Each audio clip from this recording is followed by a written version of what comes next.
Thomas London that you're active. I have two questions. So one on the guarantees. Mm-hmm. So, am I right in thinking that you want guarantees from all 26 other member states, including Hungary, or would you be okay with a situation where Hungary, for instance, wasn't involved? I mean, it didn't back the conclusions that were agreed today regarding Ukraine. So, is there a minimum number of member states that you would want to back these guarantees for you? I need a liquidity safety net, as the nice gentleman has put it so eloquently, a liquidity safety net. It's not up to me to say who needs to sign guarantees.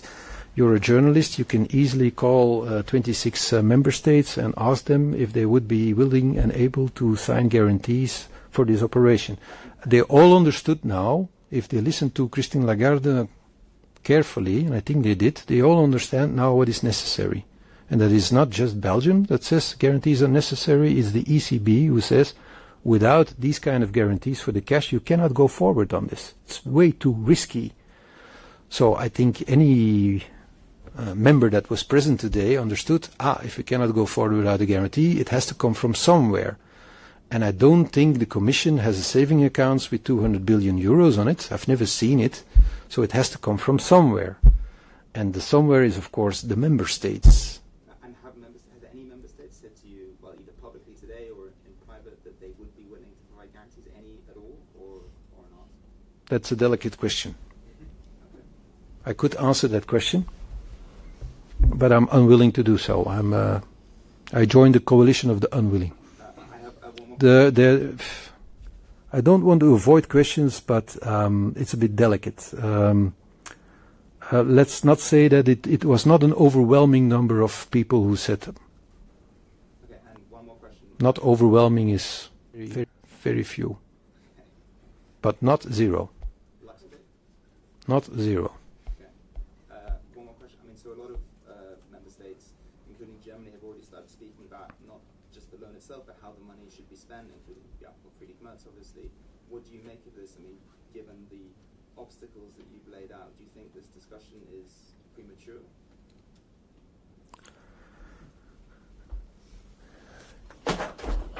That's probably a sign from God that I have to leave this room as quickly as possible.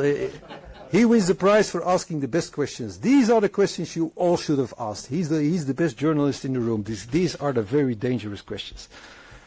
If you take the money, how should you spend it? Let's say that question becomes relevant the moment you can spend the money, and not the day before. But I have noticed, I cannot help but notice, that people are already reflecting on this question. If you start spending it, how can you spend it? You can spend it on military aid. It means that you have to buy materials. That means that these materials are coming from somewhere, a producer, a company. That's interesting, if you have a producer in a company. Let's say that people have might be interested in these things and in these questions. I'm not going to say any word further. I have the right to remain silent. Si vous n'obtenez pas les garanties au prochain sommet, est-ce que vous aurez la force de vous opposer? Est-ce que ce n'est pas une victoire à la Pyrrhus que vous avez obtenue ce soir? Parce qu'en face de vous, il y a l'Allemagne qui veut absolument faire ce prêt, qui veut utiliser les avoirs russes. Merz l'a répété maintenant pendant sa conférence de presse. Est-ce que ce n'est pas une victoire à la Pyrrhus? Vous êtes un journaliste francophone belge, hein? Oui, typique. Oui, c'est typique. Je viens d'obtenir une victoire, hein, 5 minutes après, oui, c'est pas une vraie victoire, hein, monsieur. On verra. Donc, je pense que... Non, allez, je plaisante, ne t'en fais pas. Je pense que ce qu'on a obtenu aujourd'hui, c'est que tout le monde a quitté la salle en pleine conscience des problèmes qui existent. Hein. Notamment, l'exposé de Madame Lagarde était excellente parce qu'elle ne savait pas les questions que j'ai posées aux autres, mais elle a confirmé avec ses considérations. Hein, c'est même pas moi qui a demandé à Madame Lagarde son avis là-dessus, et il y a des autres qui ont demandé. Donc ça démontre quand même qu'ils sont en train de réfléchir. J'ai même pas eu la chance de poser cette question. Des autres étaient avant moi déjà pour dire on a discuté des avoirs gelés, des avoirs immobilisés.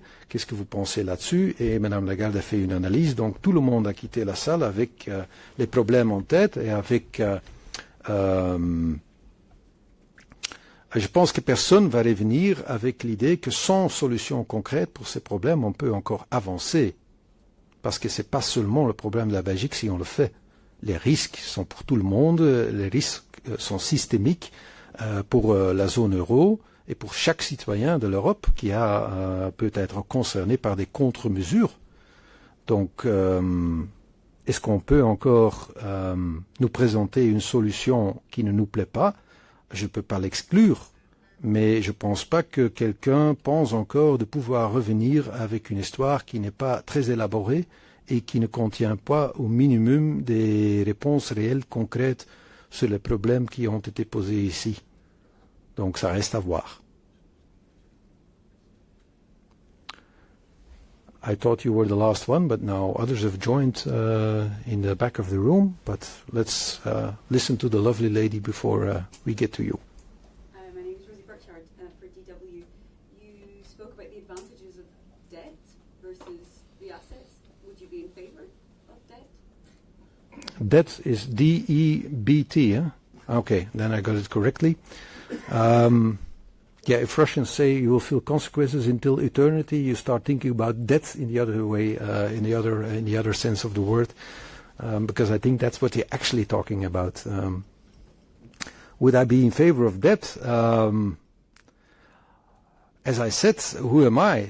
I'm not the one who has to make a proposal to the council. I have other problems, but this is not my competence. It's not my duty to do so. I just described to you theoretically what the advantages of debt are. The advantage of debt is that you know the exact amount and you know who's responsible for it and you know for how long it's going to haunt you.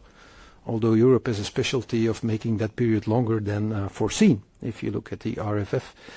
For COVID we did exactly the same thing. We had no money, we printed the money and we said somebody will pay it back later. We're still wondering who it will be and when it will be and how it will be done.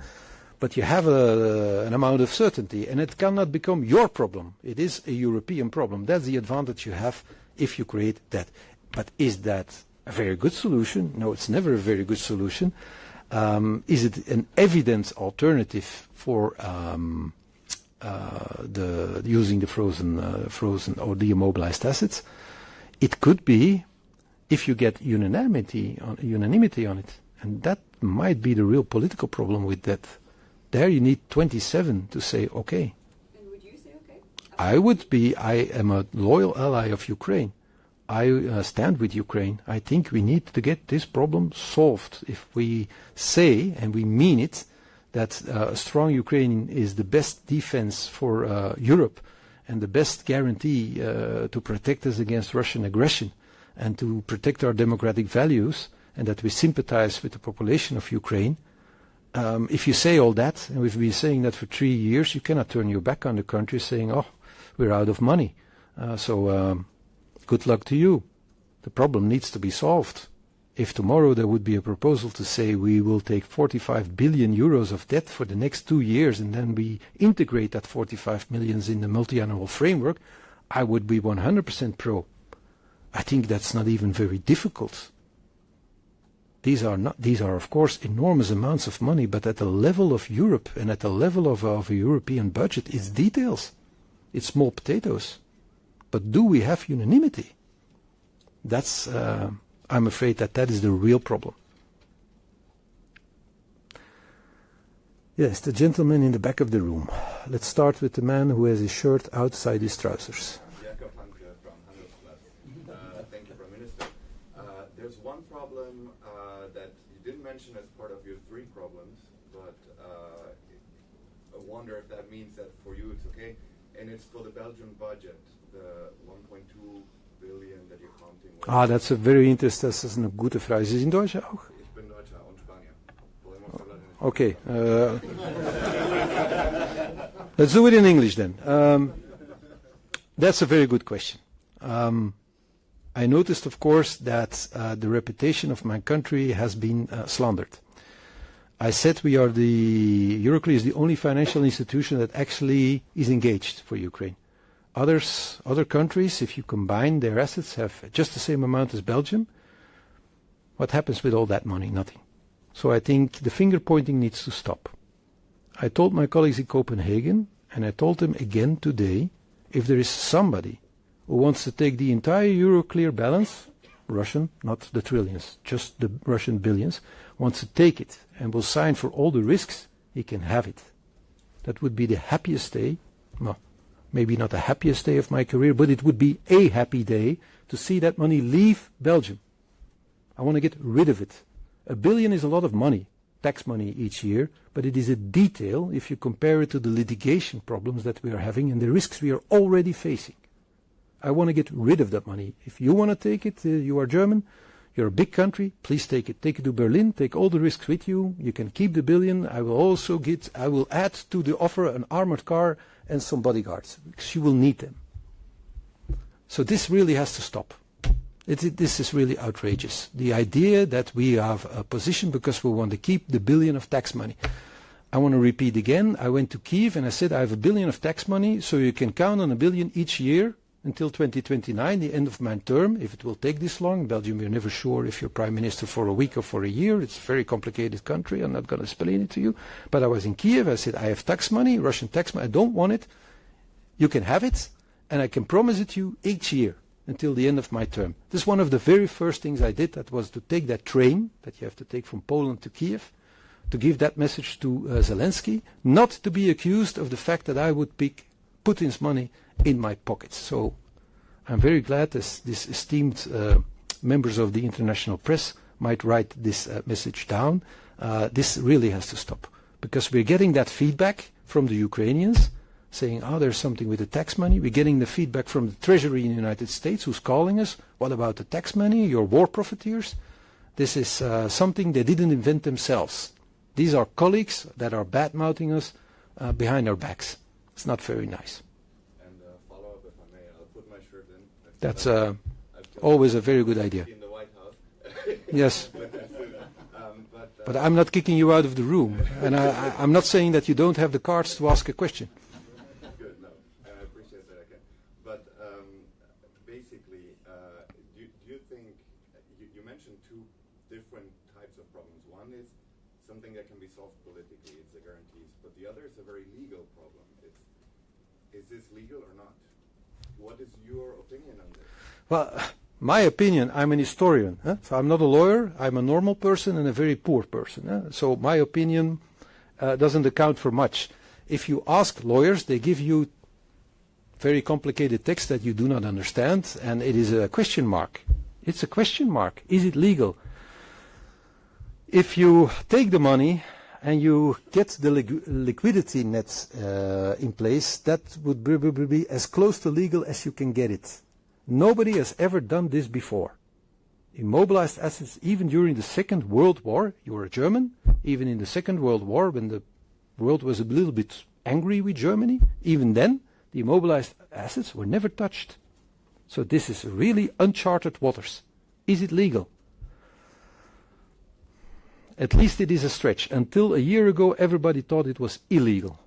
Japan is still saying, nope, immune, will not touch it, not legal.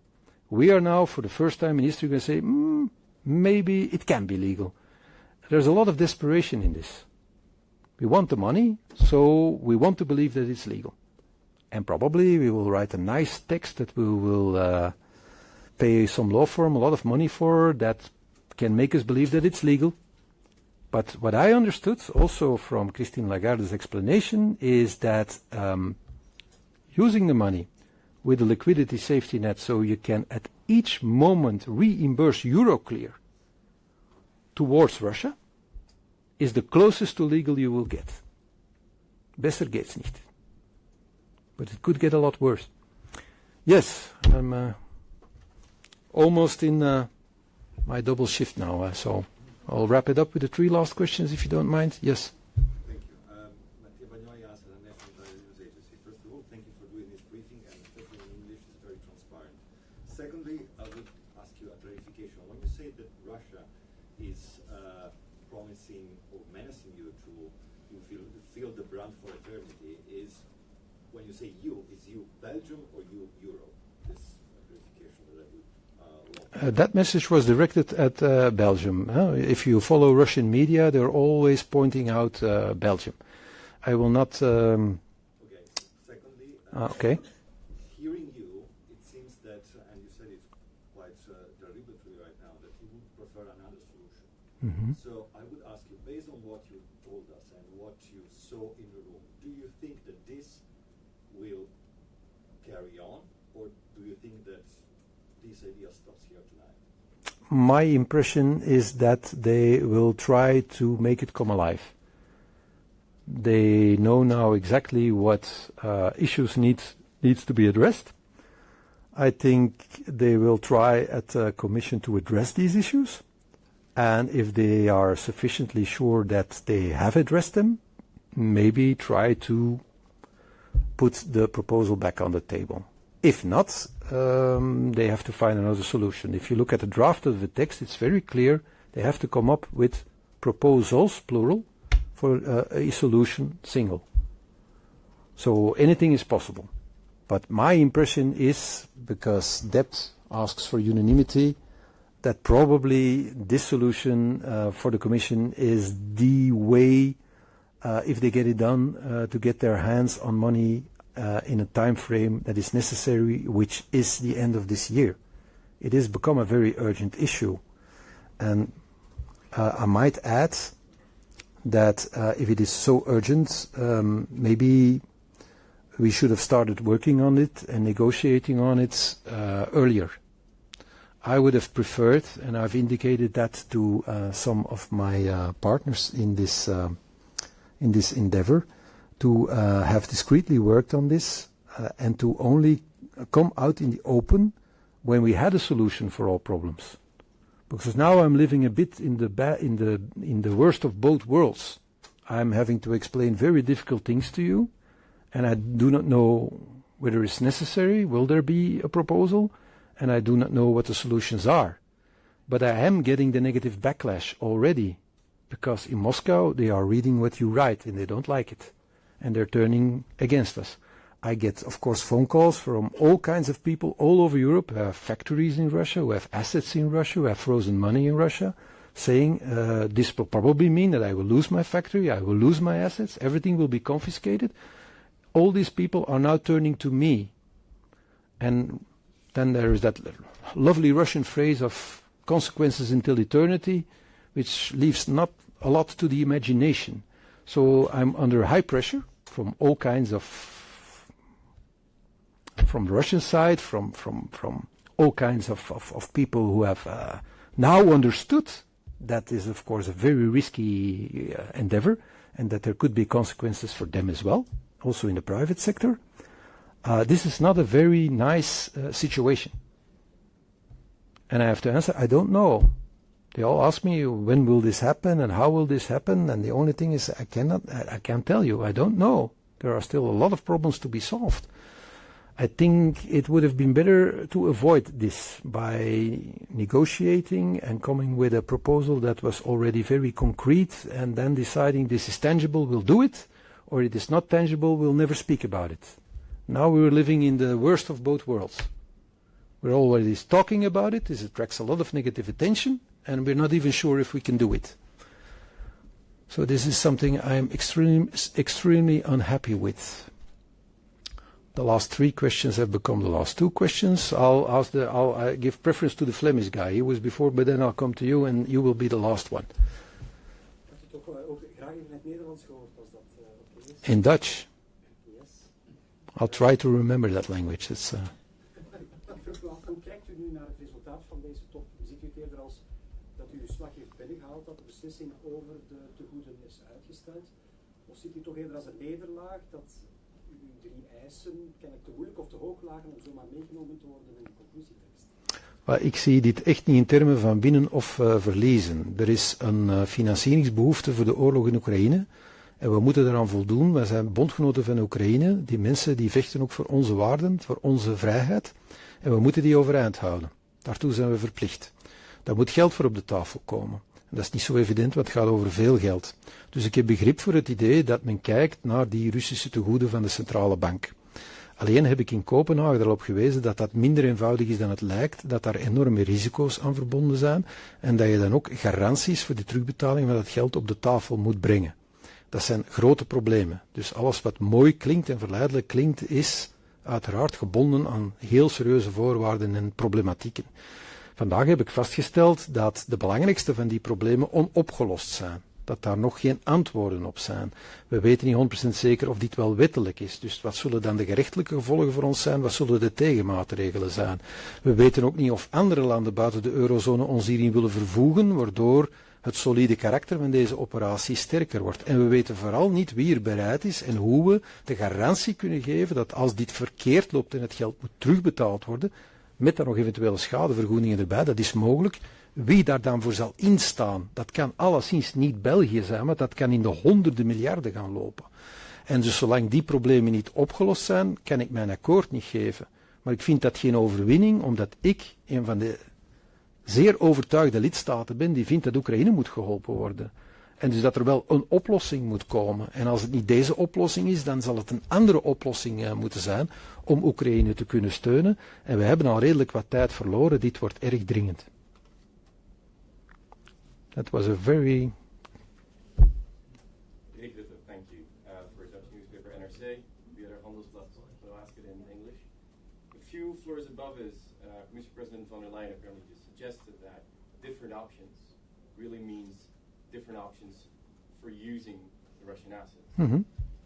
What confidence do you have, what assurances have you gotten that the Commission that is now tasked with this will actually be looking at different solutions that have nothing to do with the Russian assets? Because they're the ones doing this.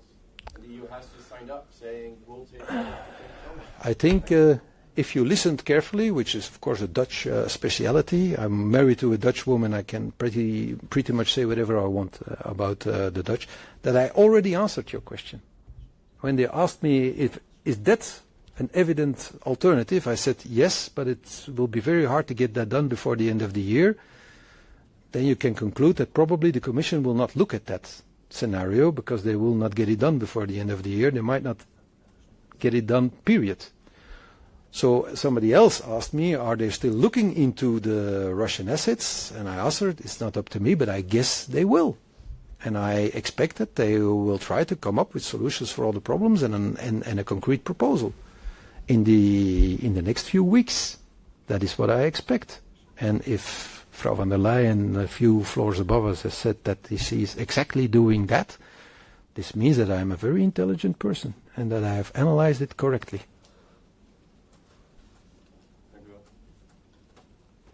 I think we can wrap it up here, unless you have questions about housing, competitivity, the Middle East. Mercosur, okay, let's close it up and go home. I'm all for Mercosur, let's get it done this year. Free trade agreements, that's what we need.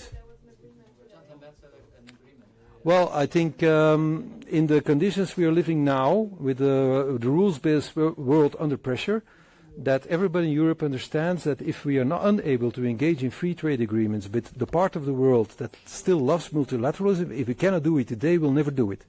This means that we're looking at Mercosur, we're looking at India, we're looking at the ASEAN countries, we're looking at we're looking at Africa. If we cannot go into cooperation and free trade agreements now, as Europe, with the part of the world that still likes the rule of law and normal leadership, and who doesn't like transactionalism and imperialism, then we will never get it done. And I'm very happy that this is becoming a political consensus. I was a very strong advocate for CETA. You cannot imagine what I lived through when CETA was approved. I was in Canada for a promotional tour, and then the south of my country was the only Asterix village in Europe opposing CETA. Just when I was there, it was terrible. I'm all for free trade. Free trade is what Europe should do. Inside Europe, we should complete our internal market and our capital markets, stop waging the trade war amongst ourselves, and then reaching out to the rest of the world for free trade agreements. That's exactly what we should do. And I'm overjoyed that now Macron, Merz and the rest are saying the same thing. Let's get it done.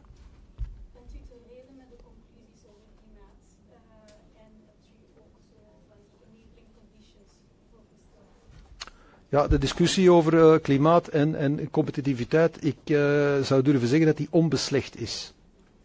Die is onbeslecht.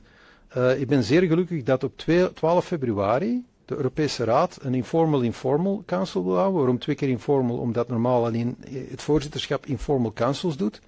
Als je dus in dit land, in België, een informal council wil doen, dan moet je een informal council doen. En op 12 februari gaat die door bij ons. in Vlaanderen op een locatie waarvan ik niet weet of dat ik die mag mededelen. Ja, Aldenbiezen. In Aldenbiezen, prachtige commanderij van Aldenbiezen. Je moet zo niet zuchten, dat is prachtig. Prachtig. Het is gesticht door een Duitse orde. En ik denk dat een beetje Duitse orde in Europa exact is wat we op deze moment nodig hebben. Om het verhaal van de wetbewijsfähigheid en eventuele duurzaamheidsdoelen, om die met elkaar te verzoenen. Want dat is op dit moment een vurig debat in Europa. Kunnen wij onze duurzaamheidsdoelen halen zonder degrowth? Kunnen wij growth en sustainability in een huwelijk samenbrengen? En we gaan op 12 februari de hele dag over niks anders spreken dan dat. En dan nog wel in het prachtige kader van het Vlaams Aldenbiezen. Ik kan niet gelukkiger zijn. En dat net op de dag dat ik mijn industriegroep heb kunnen opstarten. Deze morgen hebben we voor de eerste keer vergaderd met een aantal industrielanden om te zeggen wij willen absoluut een drijvende kracht zijn in Europa rond het belang van onze industrie, onze maakindustrie. Standpunten formuleren die ertoe doen, die bij de commissie aanpraten. Mevrouw van der Leyen was daar ook, maar ook trachten om die door de raad en ook door het parlement te duwen.